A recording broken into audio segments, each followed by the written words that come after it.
This happened several years ago, but I still remember how a simple pizza delivery nearly turned my friend Claire and me into the unsuspecting victims of a midnight crime. At the time, Claire and I were renting a small two-bedroom apartment in Burlington, Vermont. It was a quiet area, the kind of neighborhood where people felt comfortable jogging after dark, and where most residents knew at least a few of their neighbors by name. The night this happened started out like any other Friday. Claire and I had spent most of the evening watching movies, talking about work, and putting up a few decorations we had bought earlier that week. Outside, the neighborhood was quiet. Every now and then, a car would pass somewhere in the distance, but otherwise it was silent. Around 9:30 that night, neither of us felt like cooking. "Pizza?"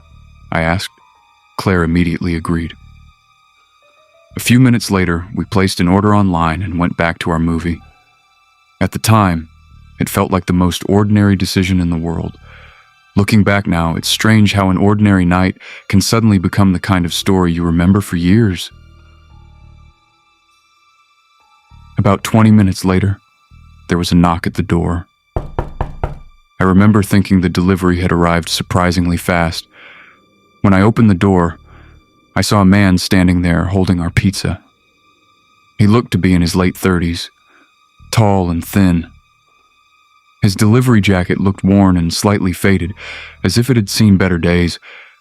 He had dark circles under his eyes and several days of stubble on his face. At first glance, he simply looked tired, like someone who had worked a long shift, but there was something about him that immediately made me uncomfortable. His eyes didn't stay focused on me. They kept drifting past me, into the apartment, toward the hallway, toward the living room. Almost like he was trying to see who else was inside. I paid little attention to it at the time. People glance around. It happens. The driver handed me the pizza, and then pulled a small flyer from his pocket. "Before I go," he said, "I have a 50% discount coupon for an XL pizza and free drinks. If you order before midnight, I can personally deliver it on my next route.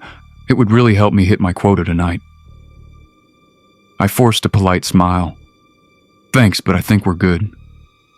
He looked down at the pizza box. "You sure? That's quite a small order."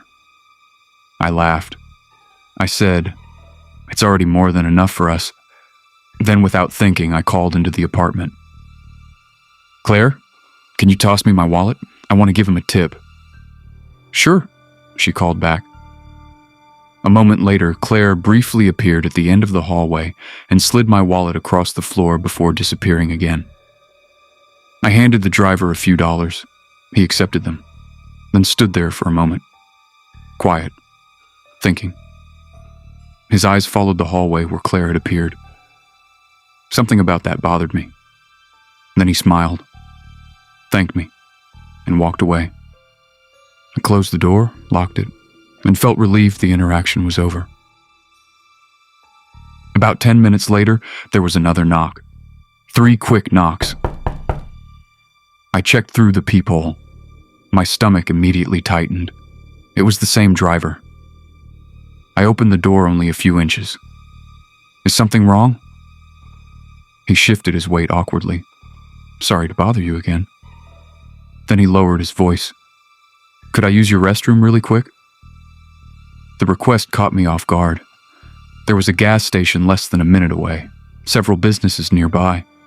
Yet somehow he needed to use ours. "I'm sorry," I said. "No." His smile faded slightly. "Please, it'll only take a minute." Something about the way he said it made me uncomfortable. The feeling I'd had earlier suddenly returned, stronger this time. "No," I repeated. Then I started closing the door. That's when his hand shot forward. The door stopped moving. For a split second I froze, then instinct took over. I shoved the door as hard as I could. The door slammed shut. I locked it immediately. My heart was pounding.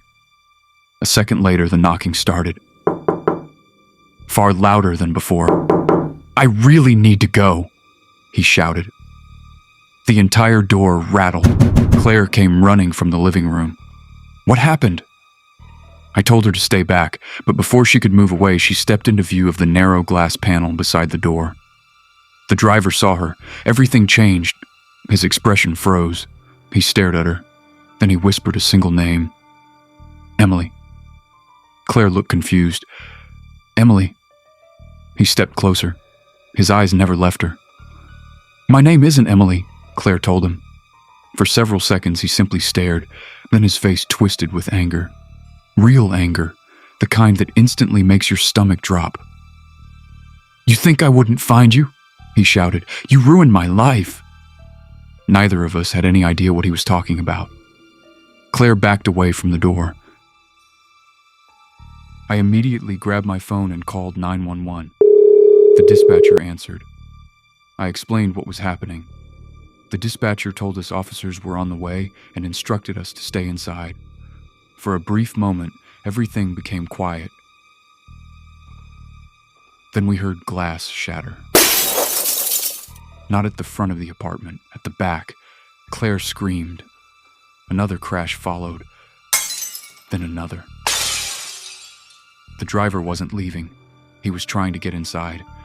We ran toward the kitchen and immediately saw broken glass scattered across the floor. The small window beside the back door had shattered. A hand appeared through the opening, then an arm, then a shoulder. The driver was climbing inside. We didn't wait to see more. We ran upstairs. My heart felt like it was trying to break through my chest. We locked ourselves inside Claire's bedroom, then shoved furniture against the door. A desk, a chair, a small bookshelf, anything we could move. Downstairs we heard movement. Drawers opening, furniture being knocked over. We can hear him walking through the apartment. The realization that he was actually inside made me feel sick. Then came the footsteps on the stairs. He is getting closer. One step at a time, until they stopped directly outside the bedroom. The doorknob slowly turned. Claire grabbed my hand. Neither of us spoke. The first impact hit the door. The desk shifted. A second impact followed. The bookshelf moved several inches. Another impact. The door frame creaked. The dispatcher kept telling us officers they are almost here. We have been waiting for several minutes, but it's as if it has been a very long time. Then suddenly we heard sirens. Loud. Close. Very close. The impact stopped immediately. We heard shouting downstairs, several voices, commands being yelled. A few minutes later, a police officer knocked on the bedroom door. I've never felt such a relief like that in my whole life. When we finally came out, officers were already leading the driver away in handcuffs. Over the next few days, we learned the full story.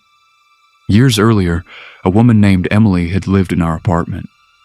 The exact same apartment. Emily had secretly provided information to police during a drug investigation. The delivery driver had been involved in that investigation and blamed her for his arrest. After serving time in prison, he became obsessed with finding her. The only information he remembered was her name and her old address. Our address. He had no idea Emily had moved away years earlier. When he saw Claire through the glass, he convinced himself she was the woman he had spent years searching for. By then, logic didn't matter. He wanted revenge, the fake friendliness, the coupon, the return visit, the request to use the bathroom. It had all been part of his attempt to get inside. Thankfully, he failed. Claire and I eventually moved away. Life slowly returned to normal, but that night taught me something I'll never forget. Trust your instincts. If something feels wrong, pay attention. You don't have to worry about appearing rude when your safety is involved, and if a situation suddenly feels dangerous, don't hesitate to call for help. Looking back, I'm incredibly grateful that the police arrived when they did. Most of all, I'm grateful we're both safe. Because sometimes the difference between a frightening story and a tragic one is only a few minutes, and one locked door